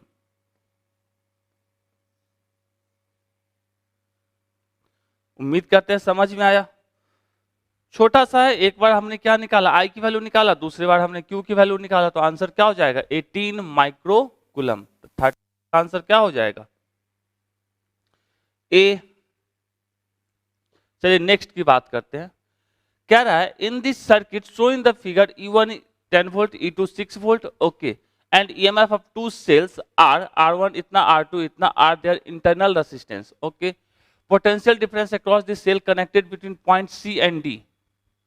चित्र में दिखाए गए परिपथ में E1 E2 दे के रखा है, दोनों सेल या बैटरी का EMF दे के रखा है, मतलब ईएमएफ है, ओके, तथा R1 R2 आपका आंतरिक प्रतिरोध है। सी और डी के बीच के सेल का विभवांतर ज्ञात कीजिए। सी और डी, ये सी ये डी, ओके। इसको यदि हम अलग करके बनाते तो क्या लिखते, ये पॉइंट सी, सी से एक लगा हुआ है सेल, फिर रेसिस्टेंस, और ये अपना पॉइंट डी। जो सी से लगा हुआ है वो E2 है, E2 की वैल्यू है 6 वोल्ट, और जो R2 है वो अपना क्या है 1 ओम। ठीक है, तो इसके लिए आपको साइन कन्वेंशन याद होगा, इस केस में आपको पढ़ाया गया होगा। तो सेल के केस में क्या रहता है, यदि बात करें तो करंट के डायरेक्शन के अपोजिट डायरेक्शन में जाते हैं। अब सेल है तो स्वाभाविक करंट का डायरेक्शन क्या होगा, ये होगा। हमको जाना है सी से डी, मतलब उसके उल्टा जाने वाले हैं, तो हमको यहाँ पे ईएमएफ जो रखना पड़ेगा वो निगेटिव रखेंगे। तो यहाँ पे लिखेंगे सबसे पहले पोटेंशियल डिफरेंस क्या है ना, विभवांतर, मतलब VC, इसका यहाँ का विभवांतर, इसके कारण क्या होगा उल्टा, मतलब -6। अब यहाँ की बात करें तो यहाँ भी करंट ऐसे ही चल रही है, चल रहा है ना। तो यहाँ पे रेसिस्टेंस के केस में आप जाओगे, यदि करंट के उल्टे डायरेक्शन में जाते हो, करंट का डायरेक्शन इधर है और आप जा रहे हो मान लो उल्टा, तो उस टाइम में आपका जो पोटेंशियल होगा वो क्या होता है, पॉजिटिव होता है। करंट के केस में करंट के डायरेक्शन के अपोजिट डायरेक्शन जाने पे अपना क्या होता है, पोटेंशियल पॉजिटिव होता है, जबकि सेल के केस में सेल के उल्टा जाने पे आपको पोटेंशियल निगेटिव होता है। तो यहाँ से उल्टा जा रहे तो पॉजिटिव, तो प्लस I इंटू आर। आई कितना है यहाँ से, चलो पता नहीं, I और R की वैल्यू कितनी है 1। कहाँ पहुंच गया डी पे, तो इसको लिखेंगे VD के पोटेंशियल के बराबर होगा। तो यहाँ से C और D के पीछे पूछा है, तो मतलब VC, इसको इस साइड ले आओ, minus VD is equals to, ये दोनों उस साइड जाएगा तो ये 6 उस साइड जाएगा प्लस, और ये वाला माइनस, तो 6 माइनस I। तो मतलब कह सकते हैं 6 वोल्ट से कम होगा कुछ, I की वैल्यू कुछ ना कुछ तो होगी ना, तो 6 वोल्ट से कम होगा, क्योंकि 6 में से कुछ कम हुआ है, तो कह सकते हैं इस केस में लेस देन 6 वोल्ट। उम्मीद करते हैं यदि ये वाला आपने पढ़ा है तो पक्का वाला इसको समझ पाएंगे कि कैसे पॉजिटिव कैसे निगेटिव, ओके। तो 39 का आंसर क्या हो जाएगा बी। नेक्स्ट बात करते हैं 40, विद्युत वाहक बल की विमा क्या होती है। तो विद्युत वाहक बल इससे पहले भी एक क्वेश्चन में था, वो क्या होता है, पोटेंशियल होता है V। तो V इक्वल्स टू क्या होता है, जैसे भी निकालो उससे कोई दिक्कत नहीं, वर्क अपॉन चार्ज। वर्क का क्या होता है अपना डायमेंशन, याद होगा तो अच्छी बात है, नहीं तो फोर्स इनटू डिस्प्लेसमेंट से भी निकाल सकते हैं। तो ये डायमेंशन याद है तो याद होगा ML2 T-2, और चार्ज का होता है 80। इसको यदि सॉल्व करेंगे तो क्या लिखेंगे, ML2 T-3 A-1। ML2 T-3 A, या सिंपल सा A लिखे, या एक जगह पे आप लोग I भी लिख सकते हैं, एक ही बात है। ML2 T-3 एक जगह पे क्या लिख सकते हैं I। तो आंसर क्या हो जाएगा ML2 T-3 I-1। ठीक है, तो 40 का आंसर क्या हो जाएगा D। 41, two cells of EMF E1 E2 internal resistance R1 R2 connected in parallel. जैसे यहाँ फिगर में भी दिख रहा है, दो आपके पास रेसिस्टेंस है जिसका इंटरनल रेसिस्टेंस और EMF आपको दे के रखा है। Okay, the equivalent EMF of the combination is. अब इस दोनों को हटा के एक सेल हम बनाना चाहते हैं जिसका EMF और इंटरनल रेसिस्टेंस क्या होगा।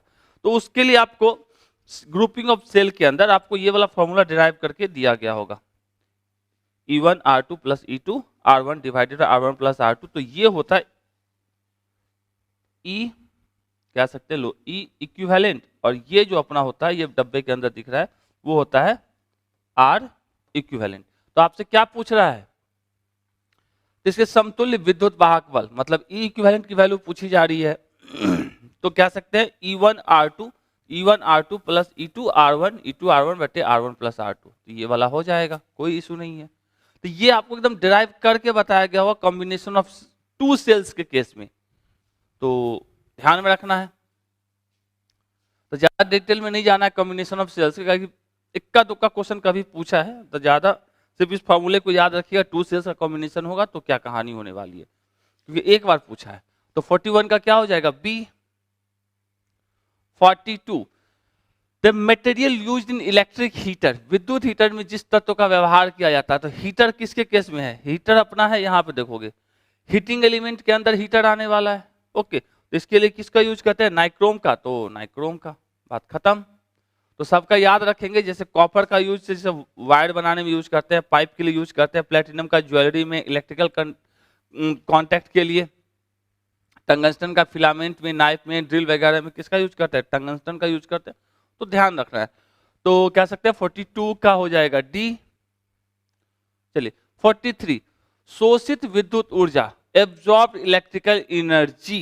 ठीक है, तो इसका फॉर्मूला अपने को पता है। ये सारे के सारे चीज जो दी गई है विभवांतर पोटेंशियल डिफरेंस के टर्म में दिया गया। तो पोटेंशियल डिफरेंस के टर्म में फॉर्मूला क्या होता है एनर्जी का, H equals to V square by R into T. तो H जो होगा वो डायरेक्टली प्रोपोर्शनल होगा वी स्क्वायर के, कह सकते हैं। तो विभवांतर के वर्ग के समानुपाती। तो पहला क्या है, विभवांतर के समानुपाती, बिल्कुल नहीं। Inversely proportional to the potential difference, with क्रमानुपाती, बिल्कुल नहीं। Proportional to the square of the potential difference, विभवांतर के वर्ग के समानुपाती, सही बात है। तो इजी था, formula I square R T याद है, उसे V square by R into T निकाल सकते हैं। तो फटाक से समझ के हर एक को करना है, पक्का वाला है कि आपको। तो इसी बात पे लाइक तो बनता है, तो वीडियो को लाइक कीजिए, अपने दोस्तों के साथ शेयर भी करते चलना है। तो हो गया 43 का सी। चलिए 47, व्हीटस्टोन ब्रिज कंपेयर्स, व्हीटस्टोन सेतु तुलना करता है। ये तो बच्चे बच्चे को पता है, किसकी तुलना करता है भैया, रेसिस्टेंस की तुलना करता है। तो कह सकते हैं प्रतिरोध का। तो 44 का क्या हो जाएगा ए। चलिए 45, Wheatstone bridge is used in measuring, Wheatstone bridge से मापा जाता है। तो जिस समय इसके बारे में मेनली स्टार्ट होता है तो वो कहा जाता है लो के लिए, ठीक है। लेकिन आप बोर्ड लो और हाई दोनों के लिए लेके चलता है, तो हम लोग भी क्या करेंगे, लो और हाई दोनों के लिए लेके चलेंगे। तो इन नॉर्मल केस में 12 तक के केस में हम लोग किसके लिए चलेंगे, इसका both high and low resistance, ठीक है। तो 45 का क्या हो जाएगा C. 46, the algebraic sum of all the current at a point in an electric circuit, विद्युत परिपथ, किसी भी विद्युत परिपथ के किसी बिंदु पर सभी धाराओं का बीजगणितीय योग क्या होता है, किरचॉफ का फर्स्ट रूल शून्य होता है। तो कह सकते हैं 0। 46 का ए। चलिए 47, EMF of cell is measured by, cell का विद्युत वाहक बल मापा जाता है, किससे मापा जाता है, सिंपल सा पोटेंशियोमीटर से। विभवांतर को विभवांतर मापी से मापेंगे, विभव मापी से। तो 47 का क्या हो जाएगा अपना डी, ये अपना सेल है, सेल। चलिए मैच द फॉलोइंग, ये 2013 में पूछा था और 4 मार्क्स का क्वेश्चन था ये। मतलब ये कह सकते हैं 1 2 3 4 जैसे लिखा हुआ है, तो वहां पे क्या था, मान लो इससे पहले 48 था ना, तो ये 48 49 50 51 ऐसे करके ऑब्जेक्टिव में ही पूछा था। तो मैच द फॉलोइंग करके ये चारों ऑप्शन नहीं दिए गए थे उसके अंदर। तो चलिए एक एक करके समझते हैं। ओम का नियम, ओम का नियम क्या कहता है, V is equals to I into R, ठीक है। तो यहां से हम लोग क्या लिख सकते हैं, V by I is equals to R, और आर हमारा क्या होता है, कांस्टेंट होता है। तो V potential difference, I current, ये अपना आर कांस्टेंट होता है।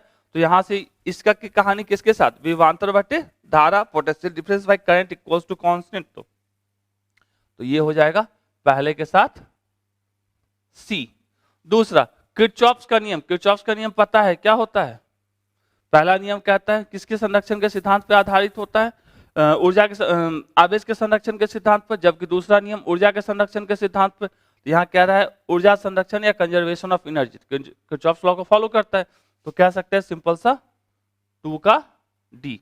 क्या इन दोनों से काम चल रहा है, फर्स्ट का सी, तो मतलब ये नहीं ये नहीं, तो ये दोनों में सेम है, फर्स्ट और सेकंड ऑप्शन दोनों को सेम रखे हैं।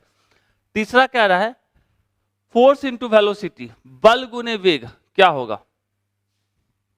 Force into velocity. और यहां पे बच गया विभवांतर, विभव धारा और समय। ओके, तो फोर्स इंटू वेलोसिटी की बात करें तो इसको लिख सकते हैं, फोर्स को न्यूटन और वेलोसिटी को क्या लिख सकते हैं, मीटर पर सेकेंड, ठीक है। और दूसरा यदि हम बात करते हैं किलो वाट आवर को, तो अपने को भी पता है एनर्जी का यूनिट होता है, तो अपना किलो वाट आवर, तो ये हो जाएगा सिंपल सा, किलो का कोई यूनिट नहीं होगा, वाट का होगा जूल पर सेकेंड, और आवर का सिंपल सा कह सकते हैं, आवर भी टाइम का यूनिट है, सेकेंड कह सकते हैं, तो जूल वाट के लिए जूल पर सेकेंड इंटू सेकेंड, सिंपल से ये क्या इसका यूनिट होता है जे। अब विभव इंटू धारा की बात करते हैं, तो V इक्वल्स टू क्या होता है, वर्क अपॉन चार्ज होता है, और विभव इंटू धारा मतलब इंटू सिंपल सा धारा भी तो है, कहाँ ध्यान है, इंटू करंट धारा I, तो V का होता है W/Q, और करंट का क्या होता है I इक्वल्स टू Q/T, तो Q से Q साफ, तो यहां से क्या मिला, वर्क अपॉन टाइम, ठीक है।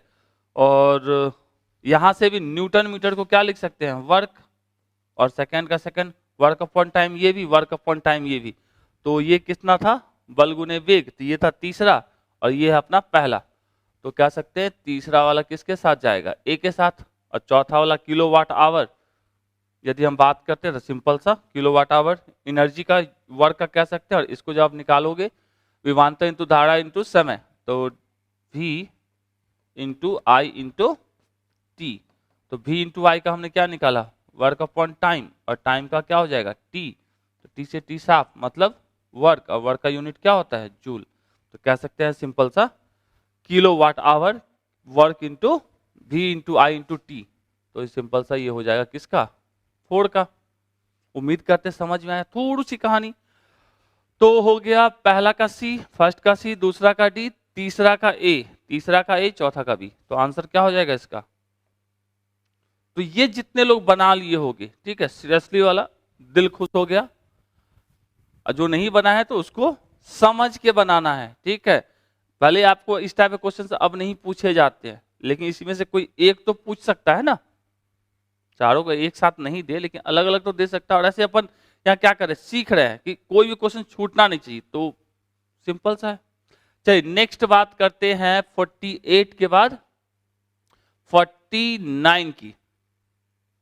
चलिए 49 कह रहा है एक current flows in a wire of resistance 5 ओम, तो मतलब रेसिस्टेंस आपको देख के रखा है कितना 5 ओम, ठीक है, हैविंग पोटेंशियल डिफरेंस 7 वोल्ट, मतलब V की वैल्यू देख के रखा है 7 volt, okay, for 20 minute, T equals to दे के रखा है 20 मिनट, तो इसको हम लोग लिख सकते हैं 20 इंटू 60 सेकेंड, ये हो गया 1200 second, okay okay. The heat produced is, कितना उष्मा उत्पन्न होगी, 5 ओम प्रतिरोध के एक तार से जिनका विभवांतर 7 वोल्ट है, 7 वोल्ट है ना, 20 मिनट तक धारा प्रवाहित होती है, उत्पन्न उष्मा है, कितनी उष्मा होगी, फॉर्मूला अपने को पता है, H इक्वल्स टू क्या होता है I स्क्वायर RT, एक फॉर्मूला ये होता है, दूसरा होता है V square by R into T, तो यहाँ पे V पता है, R पता है, T पता है, तो दूसरे वाले को लगा लेते हैं, ठीक है, वहां लिखे भी है V square by R into T, तो यहां से V square by R, V square मतलब 7 का स्क्वायर डिवाइडेड बाई R कितना 5, और T की वैल्यू है 1200, ये हो गया 49 डिवाइडेड बाई 5 इंटू 1200, ठीक है। और तो इसको सॉल्व किया जाए तो क्या आता है, कुछ तो आएगा, इसको यदि हम सॉल्व करते हैं तो 1200 इंटू 49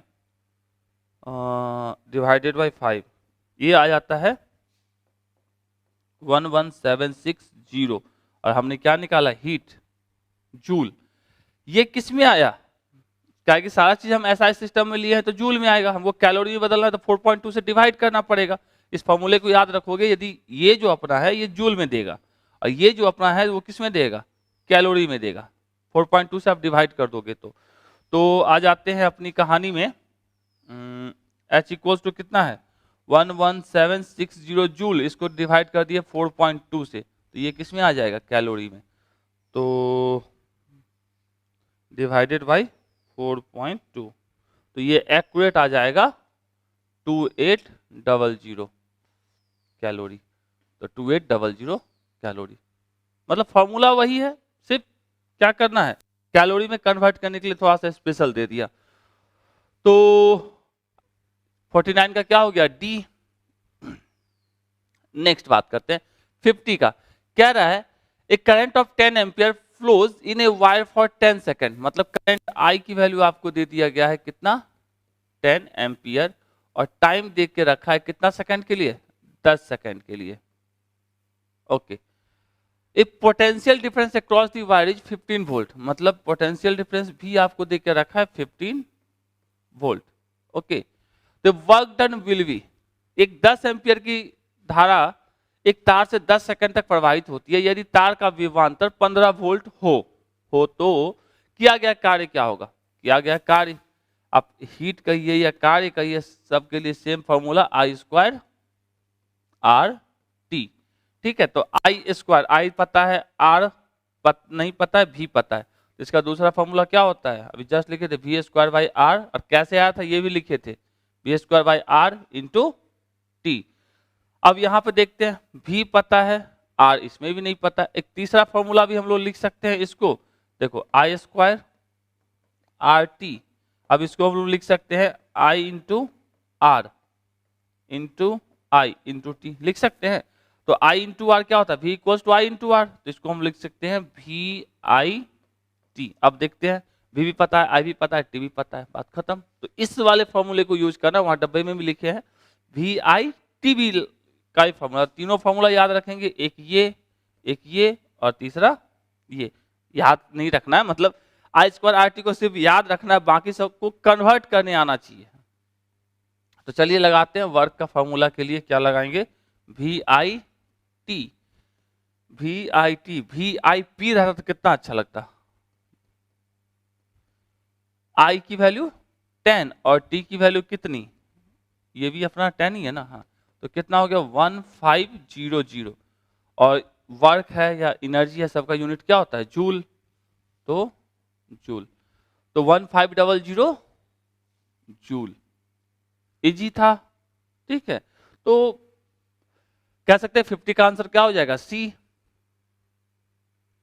नेक्स्ट बात करते हैं, क्या रहा है, the electrical resistance of a healthy man, एक स्वस्थ मनुष्य के शरीर का विद्युत प्रतिरोध कितना होता है, एक स्वस्थ मनुष्य के शरीर का विद्युत प्रतिरोध 1000 से 10,000 तक के लिए होता है, तो कह सकते हैं सिंपल सा 10,000। स्वस्थ है बॉडी, देखिए, तो 51 का क्या हो जाएगा, B. Next 52, a cell of EMF 1.5 volt is connected with an ammeter of resistance इतना, if the current in the circuit is 2 ampere, the internal resistance of this cell। कह रहा है एक 0.05 प्रतिरोध वाले एमीटर को 1 वोल्ट विद्युत वाहक बल के सेल से जोड़ा जाता है। ठीक है, अगर 2 एम्पियर की धारा परिपथ में बहती है तो सेल का आंतरिक प्रतिरोध क्या होगा। चलिए तो सबसे पहले एक सेल बनाते हैं, इसका आंतरिक प्रतिरोध ये हो गया इंटरनल रेसिस्टेंस, और क्या कह रहा है, इसका दे के रखा है 1.5 वोल्ट, 1.5 वोल्ट, और ये मान लो इंटरनल रेसिस्टेंस इसका क्या है, स्मॉल आर है। ओके, तो इतना प्रतिरोध 2.5 ओम प्रतिरोध वाले एमीटर को इतना, इसको किसके साथ जोड़ा गया है, एक एमीटर के साथ। ठीक है, जोड़ दिए, और इसका प्रतिरोध देख के रखा है 0.05, चलिए इसको हम आर मान लेते हैं, ओम। ओके, जो आ जाता है, अगर इतना एम्पियर की धारा परिपथ में बहती है तो कितने एम्पियर की धारा बह रही है, 2 एम्पियर की, तो आई, और आई की वैल्यू कितनी है, आई बराबर कितना है 2 एम्पियर। ओके, तो सेल का आंतरिक प्रतिरोध क्या होगा, तो सेल का आंतरिक प्रतिरोध पूछा जा रहा है, तो सिंपल सा कह सकते हैं, ये दोनों कैसे जुड़ा हुआ है, एम्पियर वाला और इंटरनल रेसिस्टेंस दोनों कैसे जुड़ा हुआ है, सीरीज में जुड़ा हुआ है, सीरीज में ही ना जुड़ा हुआ है। तो सीरीज के केस में कौन चेंज होता है, पोटेंशियल। तो इससे पहले इसको मेरी ऐसा भी चाहते बनाना बना सकते थे ना, सिर्फ भावनाओं को दिखा रहे हैं, ऐसा ऐसा ऐसा, एक रेसिस्टेंस ये आर, दूसरा रेसिस्टेंस ये एमीटर वाला कर सकते थे। तो यहां से क्या होता, तो इसका जो पोटेंशियल डिफरेंस होगा, ठीक है, इसकी और इसके पोटेंशियल डिफरेंस के बराबर होगा, मतलब दोनों के पोटेंशियल डिफरेंस के सम के बराबर होगा। और तो इसको हम लिख सकते हैं V is equals to I into R plus I into capital R. तो V कितना दिया है 1.5, I की वैल्यू कितनी दी गई है 2 एम्पियर, और स्मॉल r तो पूछ रहा है, तो 2 into R plus 2 into capital R की वैल्यू दे के रखा है 0.05। यहां से ये अपना हो जाएगा 1.5 इज इक्वल्स टू 2r और प्लस ये हो जाएगा 0.1, यही होगा ना, होगा। तो 2r इज इक्वल्स टू हो जाएगा 1.5 माइनस 0.1, इट मीन्स 1.4, ये 2r के बराबर। तो r इक्वल्स टू क्या हो जाएगा 1.4 डिवाइडेड बाई 2 मतलब 0.7 ओम, तो 0.7 ओम। ठीक है, तो पहले सेल से पूछे जाते थे, अब सेल से क्या हुई कहानी, नहीं के बराबर पूछा है। तो आज के डेट में क्वेश्चन काफी इजी हो गए, तो इसलिए हम कहते हैं बार बार कि क्वेश्चन बैंक को रगड़ के पढ़िए। ठीक है, यदि और थोड़ा अच्छे से की मतलब आना चाहते हैं तो जो क्रैश कोर्स का अभी आपको बताए थे वीडियो में, उसको आप परचेज करना चाहे कर सकते हैं। 499 बहुत ज्यादा नहीं होता है, इतना एफोर्ड कर सकते हैं, क्योंकि एक साल आप पढ़ते हो तो थोड़ा सा उसमें क्या है फास्ट चलेगा, मैक्सिमम उन टॉपिकों को कवर किया जाएगा जो आपको पूछे जाते हैं। ठीक है, तो इतना है कि यदि कुछ भी नहीं आता है तो भी वहां पढ़ोगे तो कुछ ना कुछ तो जरूर सीखोगे।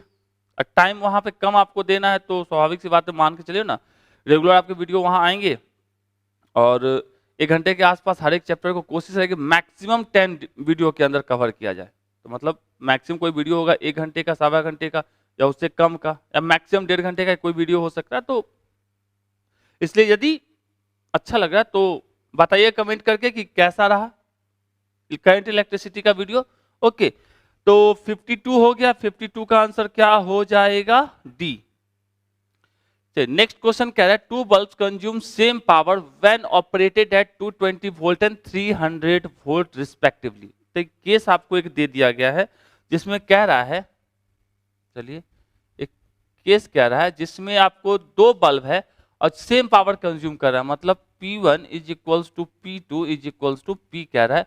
और जब ये ऑपरेट करता है कितने वोल्ट पे 200 वोल्ट एंड 300 वोल्ट, मतलब कह सकते हैं V1 is equals to 200 volt और V2 is equals to 300 volt. ये पहला कंडीशन का है। ओके, तो कह रहा है when these 2 bulbs are consume connected in series, यदि उनको सीरीज में कनेक्ट कर दिया जाए across a DC source of 500 volt, then the end of the 2 bulbs, उसके भी कह रहा है कि उसके बाद एंड ऑफ द बल्ब कह सकते हैं 2 बल्ब क्रम से 200 वोल्ट और 300 वोल्ट पर समान शक्ति का उपयोग करते हैं। ठीक है, इन दोनों बल्बों को 500 वोल्ट के दिश धारा पर विद्युत स्रोत से श्रेणी क्रम में जोड़ा जाता है। तो दोनों बल्बों के दोनों छोरों पर क्या होगा, विभवांतर का अनुपात क्या होगा और शक्तियों का अनुपात क्या होगा, ये पूछा है। तो इस कंडीशन से हम लोग क्या लिख सकते हैं, हम लोग को क्या पता है P equals to V square by R। तो यहां से हम लोग क्या लिख सकते हैं R is equals to V square by P। तो यहां से और लिखना चाहते हैं, चूंकि P हमारा क्या है इस केस के फर्स्ट केस के लिए कांस्टेंट है, तो हम यहां से लिख सकते हैं R is directly proportional to V square. यहां से हम लोग निकालना चाहते हैं तो R1 by R2 equals to क्या लिखते V1 का स्क्वायर बाई V2 का स्क्वायर। तो V1 कितना दिया है 200 और V2 कितना दिया है 300 का होल स्क्वायर। तो लड्डू लड्डू लड्डू लड्डू, तो ये हो जाएगा 4/9। R1 बाई R2 इससे निकालिए। नेक्स्ट क्या करें, दोनों को कनेक्ट किस में किया गया सीरीज में।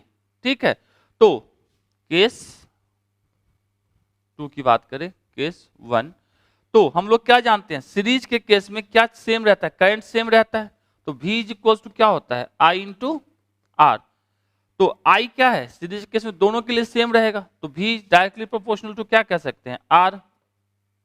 तो V1 by V2 is equals to लिखते तो क्या लिखते R1 बाई R2, और R1 बाई R2 जस्ट निकालने कितना है 4/9। तो कह सकते हैं V1 बाई V2 विभवांतर का अनुपात कितना होगा, अनुपात 4/9। यहां तक ठीक है। तो ये 2010 में उस टाइम में एक से ज्यादा भी आंसर सही था। दूसरा कह रहा है कि पावर के टर्म में पूछा जा रहा है, तो पावर हम लोग को पता है P इक्वल्स टू क्या होता है, I² R, यही होता है ना, power work range and power I² RT, T से डिवाइड कर दिया R² I। तो यहां से लिखते तो P जो होता है वो डायरेक्टली प्रोपोर्शनल, चूंकि ये सीरीज में लगा हुआ है, ठीक है, श्रेणी क्रम में लगा हुआ था, I की वैल्यू सेम, तो यहां से कहते हैं P प्रोपोर्शनल हुआ किसके, R के। तो P1 by P2 is equals to R1 by R2। तो R1 बाई R2 ऑलरेडी निकाल चुके हैं 4/9। तो P1 बाई P2 का भी रेशियो क्या होगा 4/9 का, तो ratio of power consume will be 4/9। तो इसके दो ऑप्शन सही होंगे, एक ऑप्शन बी और एक ऑप्शन सी। एक्सपेक्ट करते हैं समझ में आया। पहले केस से हमने R1 बाई R2 का रेशियो निकाल लिया, दूसरे वाले केस में आ गए जिसमें कह रहा है सीरीज में जुड़ा हुआ, तो उस केस में करंट अपना क्या होगा, सेम रहेगा।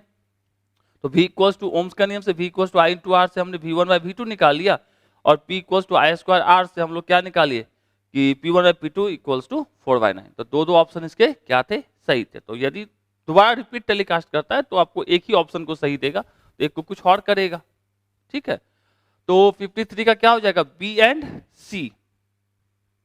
चलिए नेक्स्ट क्या रहा है, तो इस टाइप का अभी तक क्वेश्चन पूछा नहीं गया, लेकिन पूछने के चांसेस, तो पिछला वाला यदि आप वीडियो देखे होगे तो उसमें भी इस क्वेश्चन को हमने रखा था, अभी तक पूछा नहीं, लेकिन इजीएस्ट क्वेश्चंस में आते हैं। तो क्या रहा है, चित्रानुसार प्रतिरोध x का मान, तो इसको निकालने का सबसे आसान तरीका है xy कितना सेंटीमीटर के लिए है, 40 सेंटीमीटर पे, 40 इज इक्वल्स टू इसका रेसिस्टेंस डिवाइडेड बाई 60। तो ये से ये साफ हो गया, तो x इक्वल पूरा का पूरा ही साफ हो जाएगा ना, 60/6। तो x इक्वल्स टू कितना हो जाएगा 40 ओम। तो 40 ओम एकदम, यदि इस टाइप का क्वेश्चन पूछा सबसे इजीएस्ट क्वेश्चन कह सकते हैं, रेसिस्टेंस डिस्टेंस, रेसिस्टेंस डिस्टेंस, दोनों का क्या करना है, रेशियो निकाल दिया, सॉल्व कर दिया। ऑलरेडी आपको मीटर ब्रिज के अंदर आपको ये पढ़ना है। तो 54 का क्या हो जाएगा, सी। चलिए नेक्स्ट देखते हैं, चल पर। Thanks for watching. यदि पसंद आया, ठीक है, पसंद उम्मीद तो करते हैं कि अच्छे से समझा पाए होंगे, तो अपने दोस्तों के साथ शेयर कीजिए, कमेंट करके बताइए।